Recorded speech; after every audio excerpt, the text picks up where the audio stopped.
It's time for Recipe of the Day.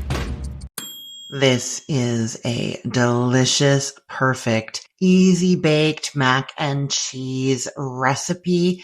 It is based on the stovetop mac and cheese recipe that I told you about recently. So easy, so good. It's made in one pot with 5 basic ingredients, the stovetop one. And then, it was just so good that I had to try making it again and putting it into a casserole with a topping. And it's pretty much the same recipe with a couple little optional tweaks, but that is it. And it's really so good and so easy. So unlike the stovetop one that just uses one pot, this uses the one pot and then the casserole dish, but that is all. So good. Okay, so you're going to start by preheating your oven to 450 degrees Fahrenheit. Then you're going to cook 8 ounces of macaroni noodles according to the package directions. So 8 ounces of macaroni is about 1 3/4 cup. And you could use other small pasta shapes if you wanted. Whatever you've got is going to be fine here. And so yeah, you're just cooking it the way that the box says to.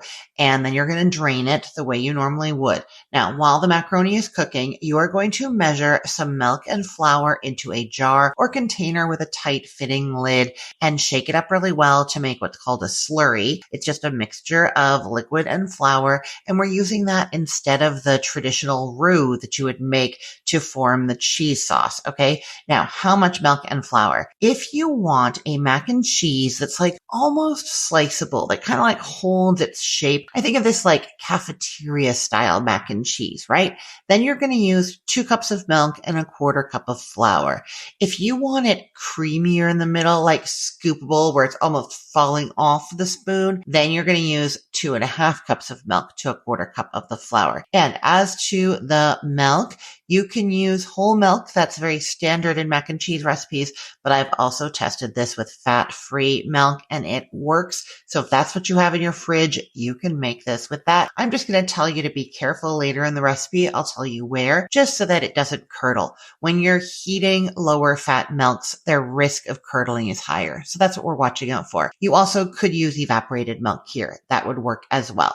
So you've got your milk and flour in a jar or container with a tight fitting lid. You shake it up really, really well until it's nice and smooth. Now you could add some other things here if you wanted: a little bit of pepper, a little bit of garlic powder, a pinch of cayenne. Some people like mustard powder in their mac and cheese. That can go in this flour and milk mixture also. So by now your macaroni is cooked. You're going to drain it and then put it right back into the pot you cooked it in, because that pot is still warm and we're going to be putting it back on the stove. So don't dirty a new one, use the same one. And then to that, you are adding your milk and flour mixture. I'm just going to say, give that another good shake before you add it. Sometimes if you set it aside and are doing other things, it'll unmix a little bit or separate a little bit. You just want to give it another shake and make sure it's well combined. And then you're pouring that over the drained, cooked macaroni in the pot. You're going to set that over medium heat and cook, stirring continuously until the sauce thickens and just starts to bubble. And then you immediately take it off the heat. This is especially important if you're using that fat-free milk, because you don't want it to heat and curdle. So as soon as it thickens and just starts to bubble, take it off of the heat and just keep stirring it, and add in 2 tablespoons of butter that you've cut into pieces. That just helps them melt faster. And you also are stirring in 2 cups of shredded cheese. Now I like to do an extra sharp cheddar here, just lots of cheesy flavor, but you can use any cheese or combination of cheeses that melt well. Any of that'll work. So your 2 cups go into there, stir it until it melts, and then you're going to transfer that to a baking dish. You want a 2-quart baking dish. I find that an 8x8 or a 9x4 brownie pan works really well. You can also do this in a loaf pan. That's going to work. It's just going to go quite high in the loaf pan, but that's going to work fine. Your pasta and your cheese sauce are already hot, so we're not trying to heat through to the middle of anything, so the container is not going to matter that much. You just don't want it so thin in there, such a thin layer of macaroni, that it risks drying out too much, okay? So you're transferring that to your baking dish. I don't usually grease the baking dish first, but I know that almost every recipe for baked mac and cheese says to do so. So you can do so. Give it a little cooking spray blast or rub it with some butter.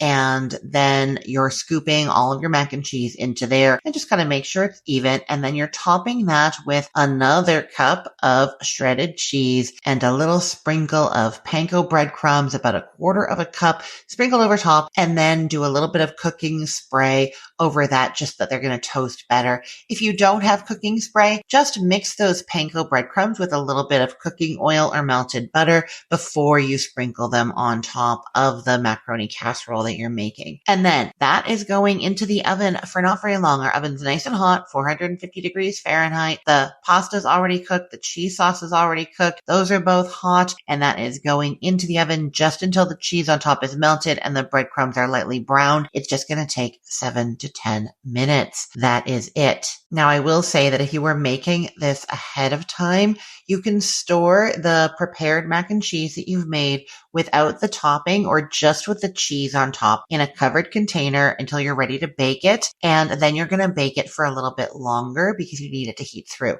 I would probably personally microwave it without the cheese on top until it's nice and hot.